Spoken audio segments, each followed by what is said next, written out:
او ته تېنه چې کوم دی دهري او روسي او چینی سازوي څه شی تېنه څه سازوي دا باقاعده ازمایش دی امتحان دی جمعې ورځ دا نبی کریم صلی الله علیه وسلم خطبه وایي حسن او حسین رضی الله تعالی عنهما د پیغمبر خدا کشمالی هغه خپل مور فاطمه زهرا لمبولی دي سرونه ولا غوړ کړي دي سترګې ولا توري کړي دي او نوې جامې ورته اچولي دي او راووت بده پیزارځه کې چې را دغه شي نو چې بیا راولي چې واړه واړه دي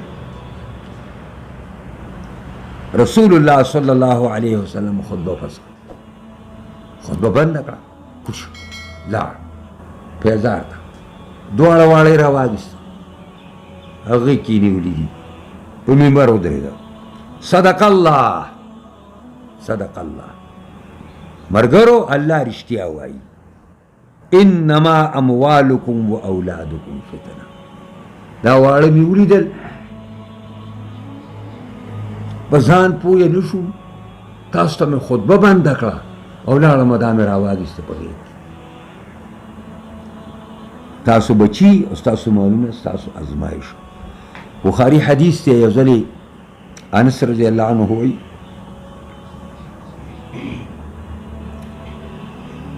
وی د بنو قینقا چې کوم بازارونو په هغې کې په مدینه کې په هغې کې د علي صاحب کور څه وخت نو وی ما ته انس وایي چې ما ته نبي هم زه چې ځو د بازار د بنو قینقا ته لاړ شو نو چې لاړو نو هلته د فاطمة الزهرا دې کوڅې مخې ته نبي علیه السلام ودرېده او ویې ویل چې هغه وړکې شته لکع ټکی راغلی دی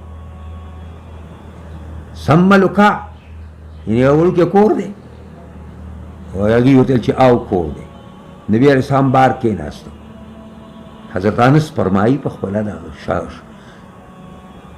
بالمشاهده خبره کوي خپله و یو ساعت بعد حسن راووته مور تیار کړی دی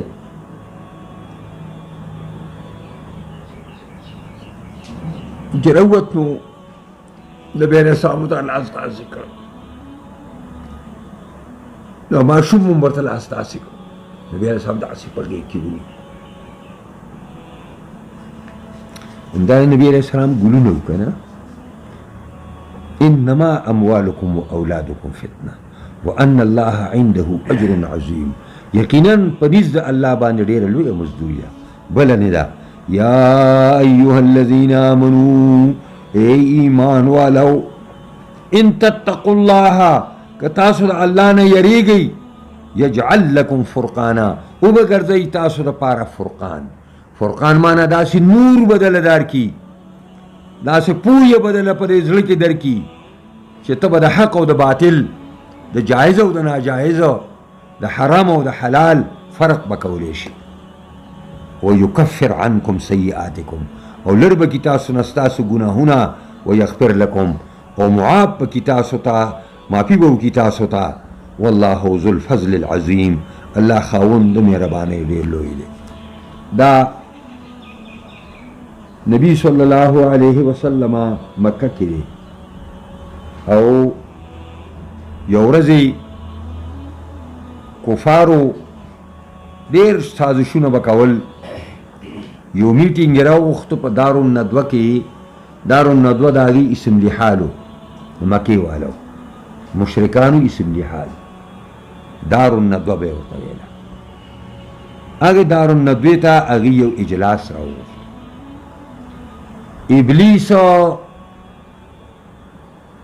هم دې ته حاضر شو یو سپین ږیری راغی او وی ویلي چې تعارف یې د مشرکانو سره وکړو چې زه د نجد د علاقې شیخ یم ستاسو د دې مشورې او د میټینګ نه خبر شوی یم د دې سړي په باره کې کوئ نو زه در سره کینم خو بشرطې کې چې ما نه به خپله رای نه پټوئ او که ما نه خپله رای پټوئ بیا تاسو زه نه کینم هغې ویل صاحب را دن نشه تا نه موږ هېڅ رای نه پټو ویل ښه ده ابلیس راغی کېناست. چې کېناستو باز شروع شو. یو کس مشوره ورکړه چې دی به په قید کې واچوي. تاسو یارېږئ که نه؟ ستاسو زنانه افغانۍ اثر کېږي، په ماشومانو اثر کېږي، غټ خو مونږ خو والا نه ورځو، نو دا په قید کې واچوي. او څوک به والا ډوډۍ او اوبه داسې وروړي او بس پروت به وي، په خپله به مړ شي، خبره به خلاصه شي. چې دا تجویز پیش شو، ابلیس په خپل سیټ کې ودرېد او ویې ویلې ډېره غلطه رای ده، زما رای دې سره بلکل شامله نه ده، دا بلکل غلطه رای ده. دا چې ته په جیل کې واچې، د ده داسې ملګري دي ځان تی قرباني کوي، در به شي په زور به درنه اخلاص کړي. څه پیدا به وشي چې ته په جیل کې په کوټه کې بند کړي، نه شي بندولی. بیا بل پاسېده، ویل یاره داسې به وکړو، یو تجویز دا راغی په دارالندوه کې چې په اوښ به یې سور کړو او د دې خپلې علاقې نه به یې وباسو او چې چېرته زیات رسي. بس ابلیس بیا پاسېد او ویل چې بئس هذا الرای، دا خو ډېره ناکاره رای ده، ډېر ناکاره رای ده. دی چې تاسو بار ته وشړئ،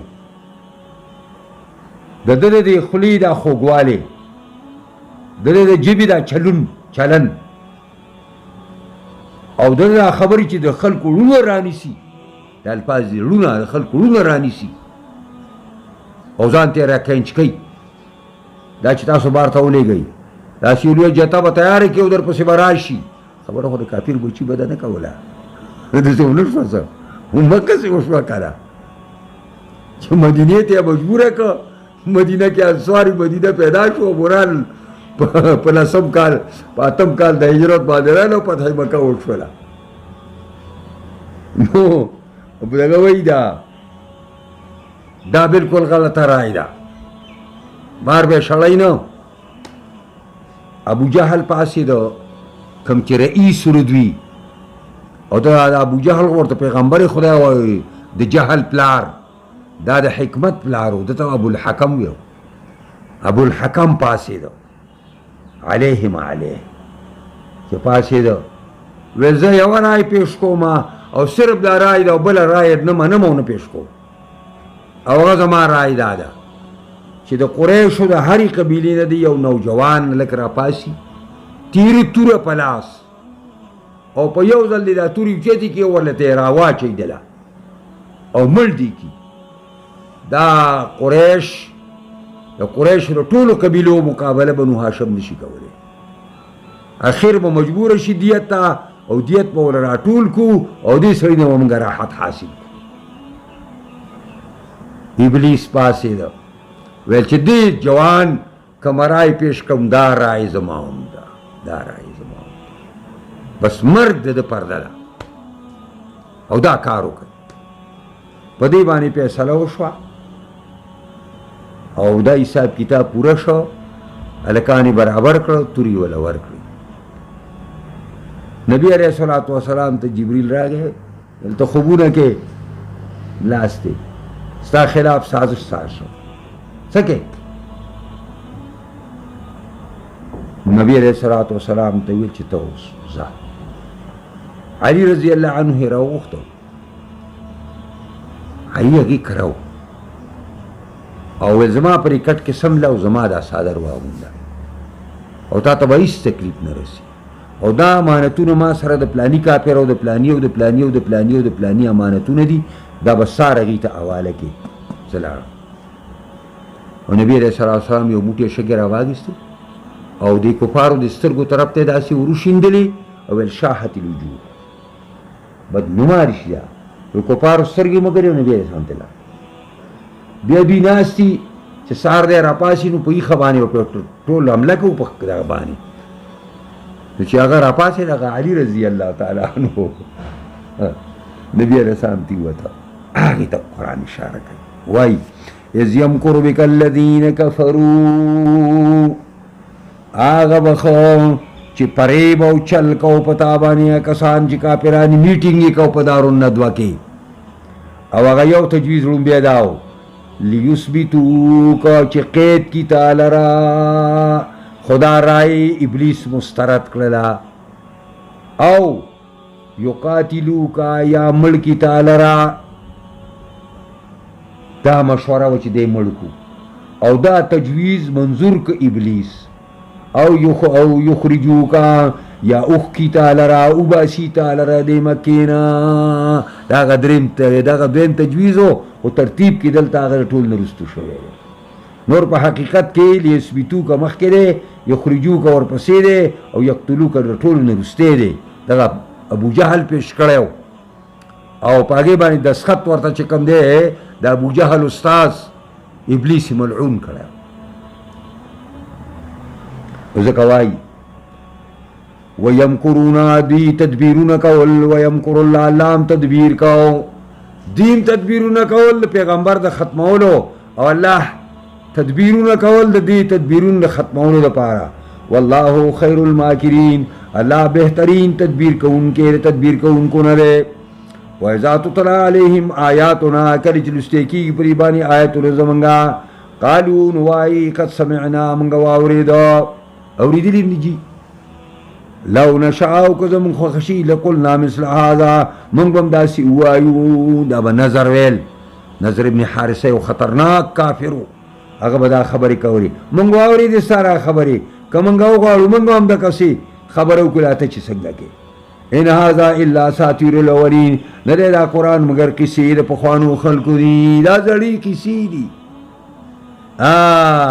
وی قرآن زول شویر او رازی چی پلینن پسی نا چگی بدل تم خلقو واری ویل رازی چی پلینن سوکو یهودیو نسلو او بیا دهری شویو او دهریت سبکون دنیا تا ورکڑی دی ستالن دے او دا کارل مارکس دے او دا خطرناک او دا طول پا حقیقت کی یهودیان دا سونا مرزونا چی خوریگی دا یهودونا خوریگی دا کمیونسٹی دا گوی نخورا شوی دا کیپٹیلیزم دا گوی نخور شوی دا قومیت چگی دا گوی نطولی خوری شوی دا شیطانانو سرونا دا دی دا زمان استازو مولانا عبدالرحمن بینوی رحمت اللہ علیہ یہ دا کہ شیخ الحدیث ہو پدائی کی پخوانی زمانہ کی سنساٹ خبرکم دا سنساٹ اگر ما حدیث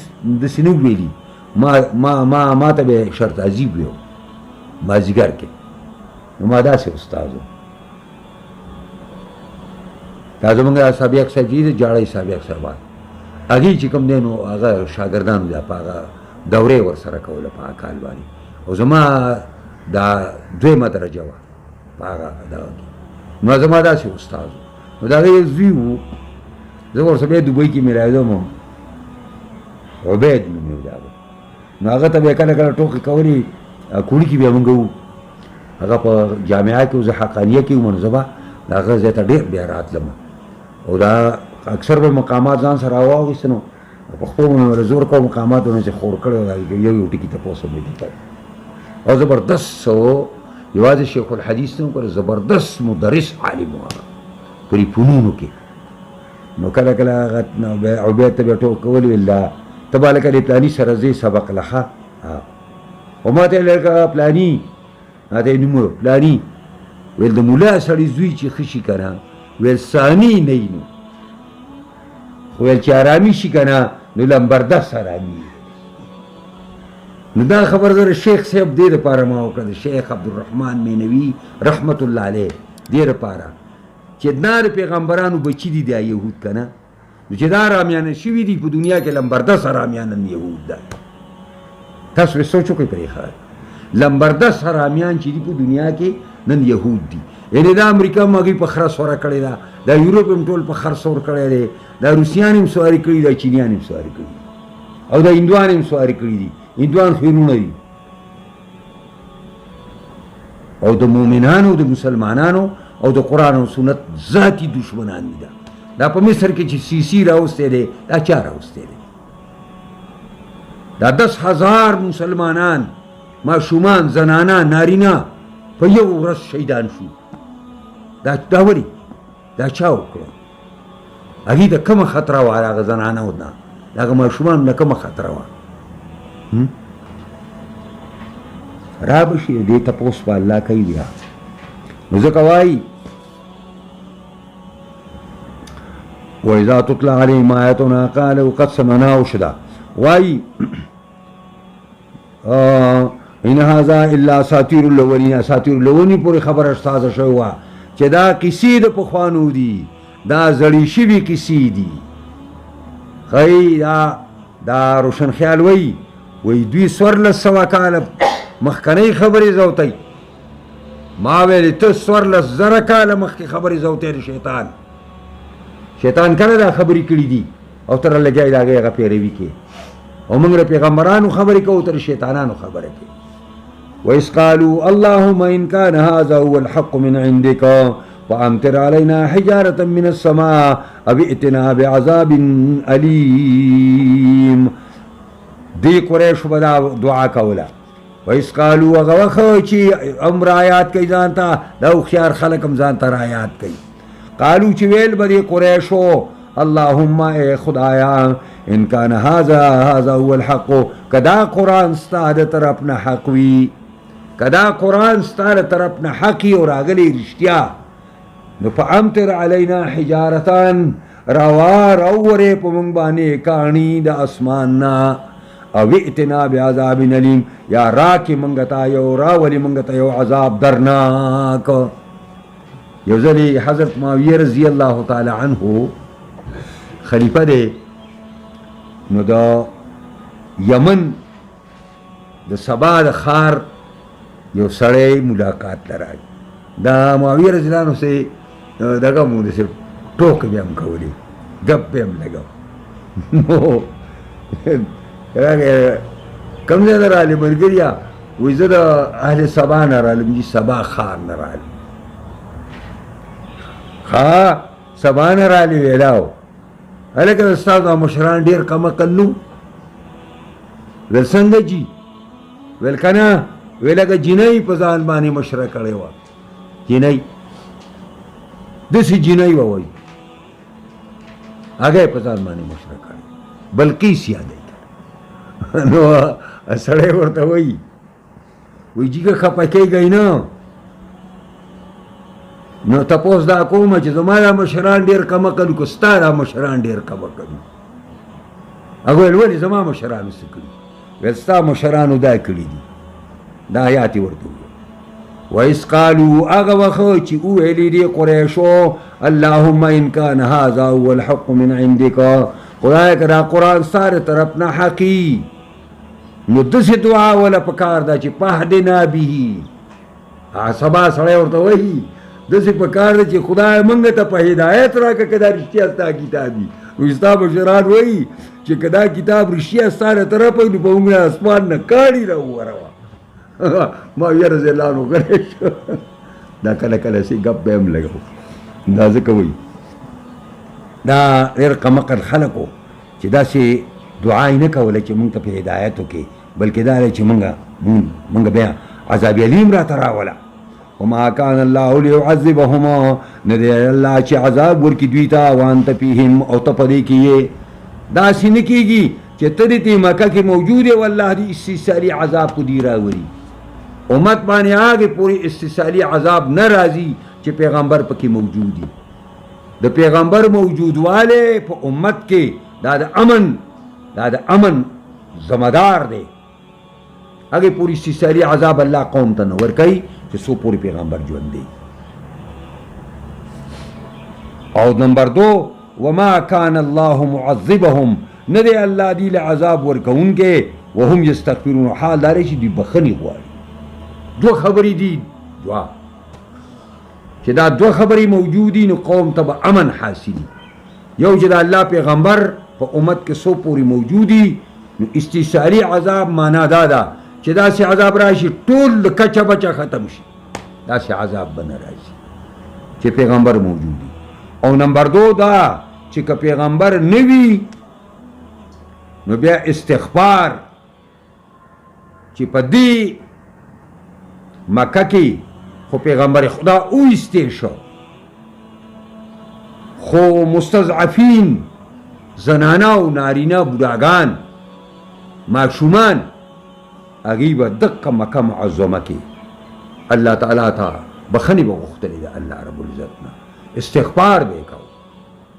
نو د قوم کې د کمزورو بوډاګانو بوډیګانو بیمارانو غریبانانو د دې استغفارونو په وجه باندې الله استیصالي عذاب په امت نه اوس هم نه راولي. د دې وجې نه دا اوس چې کوم استیصالي او یو وبایي بیماري راغلې ده د دې ټولو علاج دا دی د قوم پاکستانی قوم له دا پکار دي چې موږ استغفار له زور وو، موږ الله ته د خپلو ګناهونو نه معافي وغواړو او دا په کثرت سره موږ دا قوم شروع کړو. نور جناب محمد رسول الله زموږ د منځه تللی دی، هغه وفات شوی دی. هغسې خو موږ نه یو که نه چې حیاتیان او مماتیان دا کیسې شروع کړو چې څوک کوئی په دې ژوندی دی څوک کوئی نه دی ژوندی. دا خاص ځان له هغوی ځان له کار کتلی دی. نبی علیہ السلام باقاعده وفات شوی دی. د عالم برزخ زندگی یادې د رسول الله صلی الله علیه وسلم د عالم برزخ زندگی هزارها چند د عامو خلکو نه غوره ده، خو د آخرت زندگی ده، د دنیا زندگی نه ده چې ته یې ما له راځي او ما یا بل ورځې راغلی او زما خواته ناست و. ته دونه لوی سړی تعالی پیغمبر خدا راځي، ته دونه غټ سړی. دا ځای دا خوبونه یې ني غریبانان خوبونه یې ني بیا خلکو ته بیانوي.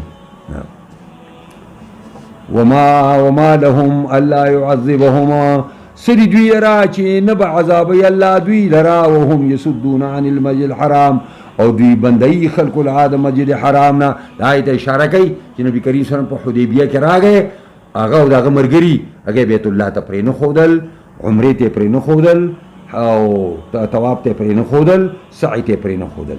وما كانوا اولیاءه او حال دا دی چې نه دي دوی لایق اهل د مشرۍ د دې بیت الله، ان اولیاءه ندی حقدار د مشرۍ د دې بیت الله الا المتقون مگر پرهیزګار خلک. اوس چې بیت الله د چا په لاس کې دی دا څنګه خلک راغلی دی، دا اوس یا نه پرې شاهان ورکې را پیدا شوی دی. د یهودنۍ بچی چې هغه وایي زه یهودنۍ پالې په خپله د هغه دا افتخار کوي هغه چې زما تربیت چې کوم دی دا یهودنۍ کړی دی، ځکه خو یې درته دا کارونه ښودلي دي. نن د دجال دپاره د تبوک سره چې کوم دی د تبوک غزا را روانه ده، ستاسو بیا لولی هلته چې کوم دی د دجال دپاره ښار سازي، هغې خرچه یهودیان برداشت کوي. مورچه وله سازوي، مورچه د سعودي په ځمکه کې خیال دی. داسې خلک مشران شو، داسې خلک رادل. دا دې وجې نه موږ وایو دا لعنتي جمهوریت دی، دا دغه شخصیت نه اوس هم چې کوم دی هزارها ځله ښه دی. داسې کار خو پاکستان کې نشي کولی چې څو پورې دي 2/3 اکثریت نه یې کړی چې د خلکو دا رای بدله کړي، د ایمان او اسلام وله بدل کړي. هلته خو د شپې چې د شیخ پړه کې سره رالل سار هغه قانوني بس، که اسلام راغی سبا له به اسلامي او که کفر راغی سار له به کفر. ذکر وای ان اولیاء الا المتقون ولكن اکثرهم لا يعلمون وما كان صلاتهم عند البيت الا مكاء وتسليا. نو منز د کفار او مشرکانو عند البيت پنځ بیت الله باندې الا مكاء مگر شپیلی وهل وتسليا او پړکی وهلا. د قریشانو با د بیت الله شریف نه چاپیره به طوافونه کوله، جامې به ایستلې وي لغړ به زنانه او نارینه، او دا به داسې به روانو او شپیلي به یې واله او دا لاسونه یې هم داسې پړکول. مکاوی شپیلي وهلو ته او تسلیه دا وایي چې کومه دی پړکه وهلو ته. نو شپیلي به یې واله او پړکه به یې واله او چاپېره به دغه نه بربنډ تاوېدل. دا د هغوی مونځو یعنې دا د هغوی طواف و چې د بیت الله شریف نه به یې چاپېره کوو. او دا هم مفسرینو لیکلي دي چې کله به مؤمنانو مسلمانانو به رالل او په بیت الله شریف کې به یې مونځ کوو پیغمبر خدا به مونځ کو نو کفارو دغه مونځ و هلته د بیت الله سره چې شپیلي به یې وهله او پړکه به یې وهلې چې دوی د مانځه نه وځي. وذوقوا العذاب پس سکئ عذاب لره بما کنتم تکفرون په سبب د هغې باندې چې تاسو کفر کولو.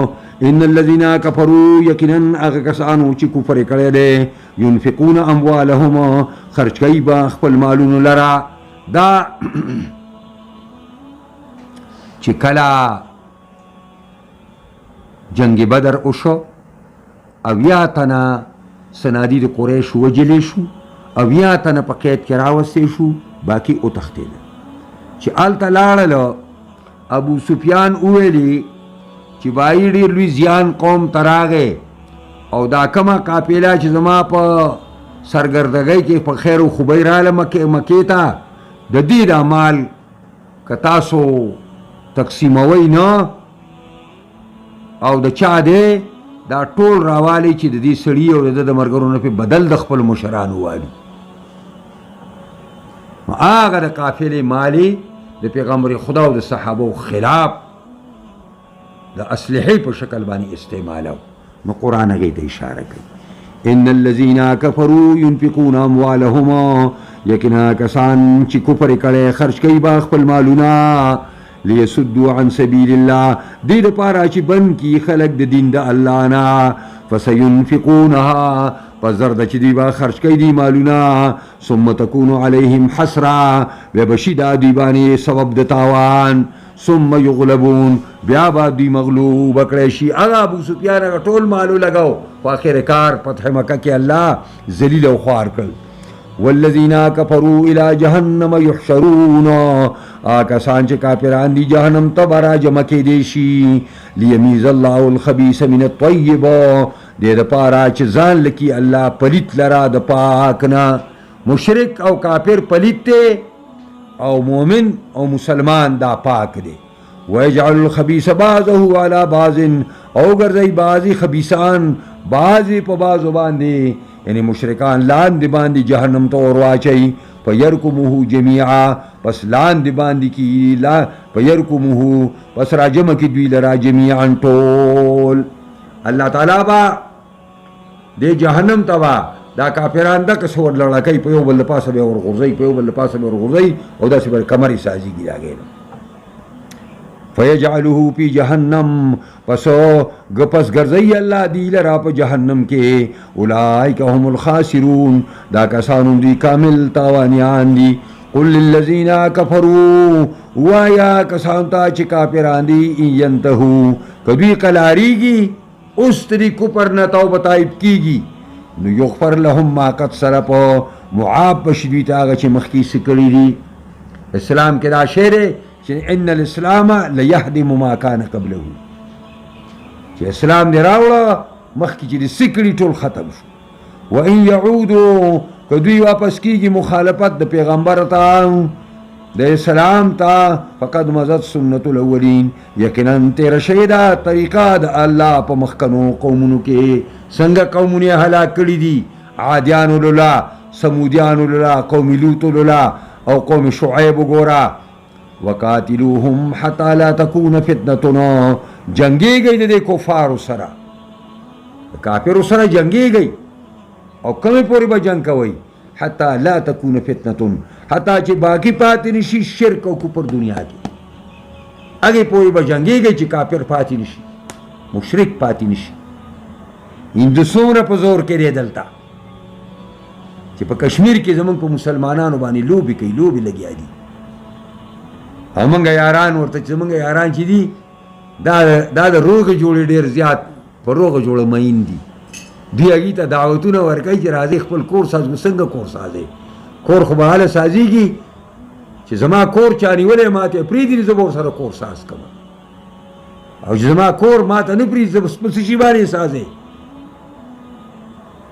ځوانان موږ مشران کوو که نه ځوانان هغه بیا هندوانو ته دعوتونه ورکوي چې راځئ چې روغه وکړو. نو که د کشمیر باندې روغه کېږي تاله خپل کشمیر درکوي زمونږ ورسره څه دي وکړه ورسره روغه که نه.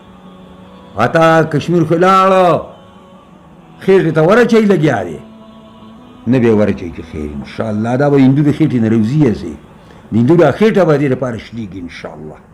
وقاتلوهم حتی لا تکون فتنه، یو ترجمه یې دا ده چې په دنیا کې شرک او کفر پاتې نشي، هغې پورې به جنګېږئ. او ویکون الدین کله لله، او شي اختیارات ټول د الله. نن د الله سره اختیار شته دنیا کې؟ تاسو ته تپوس کوم. ما ته وښایي داسې یو لیش ځمکه پرې دنیا کې راته وښایي چې دا ټول قرآن په هغې کې نافظ وي. زه یې وښایي یو دونه یو لیش. او دا ځمکه د چا ده؟ د الله. دا مخلوق د چا دی؟ د الله. دا کتاب د چا دی؟ د الله. چا منې کړی دی؟ امریکا کې خو امریکایانو منع کړی، یهودو په یهودیت کې منع کړی، هندوانو په هندوستان کې بند کړی دی، روسیانو چینیانو هلته بند کړی. په پاکستان کې چا بند کړی؟ منافقانو لار بنده کړې ده، نه پرېږدي. نو ځکه وایي فإن انتهوا کو دې کلار شي فإن الله بما يعملون بصير، یقینا الله پاک چې څه کوي لیدونکی او عالم دی. وإن تولوا کو دې اعراض کوي مخړی فعلم پوه شئ مؤمنانو چې ان الله مولاکم، الله مولا ستاسو دی، الله کارساز ستاسو دی. نعم المولا، څه بهترین مولا دی. و نعم النصير، او بهترین مددگار دی الله. دا مخکې د غنیمتونو مسله رااله. د صورت په سر کې ما خبره کړې وه د انفالو په باره کې چې کله جنگ بدر اختتام ته ورسېده او نوی جهادو، نوی حمله وه، نوی کامیابي وه او نوی غنیمت په لاس کې راغی، نوی قیادیان په لاس کې راله، نو په دې کې جګړه ساده شوه. نوجوانانو ویل موږ جهاد کړی دی او مشرانو ویل موږ ستاسو شاته ناست یو، موږ ستاسو دفاع کړې ده. الله رب العزت د غنیمتونو او د نفلونو واک د پیغمبر خدا صلی الله علیه وسلم لورکا او د غانمینو او د مجاهدینو د لاس نه واغست او پیغمبر لورکا او پیغمبر ته ویل چې علی السویه په ټولو باندې تقسیم وکړي. واعلموا انما غنمتم من شیء، پوه شئ هغه چې تاسو غنیمت کړي دي یو څیز نه، فإن لله خمسه، پس یقینا د الله لپاره پنځمه راغی ده. دا د الله ذکر ورسره تبرکن دی، نور دا د رسول الله ده. نو څه معنا؟ کم مال د غنیمت چې راشي نو پنځه ډېرې به یې کوي. نو یو ډېری د الله دی او د الله د رسول دی، او باقي څلور ډېرې دا به په مجاهدینو، شاملو مجاهدینو باندې په جهاد کې چې په دغه جهاد کې کوم مجاهد شامل دي، په هغه مجاهدو باندې به دا څلور حصې تقسیمي.